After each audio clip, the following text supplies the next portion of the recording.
Hi అండి, అందరు బాగున్నారండి. నేను సుజాతనండి. ఈరోజు ఈ ఫ్లవర్స్ గురించి చెప్తానండి. ఇది చంద్ర ఫ్లవర్స్ అంటారండి వీటిని.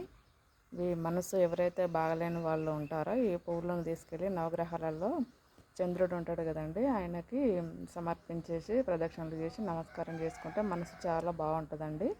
అమ్మ ప్రేమ త్వరలో దక్కుతుందండి. అంటే చాలా వరకు పిల్లలు ఏంటంటే మమ్మీ తమ్ముడిని ప్రేమిస్తుంది అని అట్లా ఫీల్ అవుతుంటారు కదా, అలా అమ్మ మీకు ఎక్కువగా దగ్గర అవుతుందండి. ఇది మనసు కారకుడు చంద్రుడు.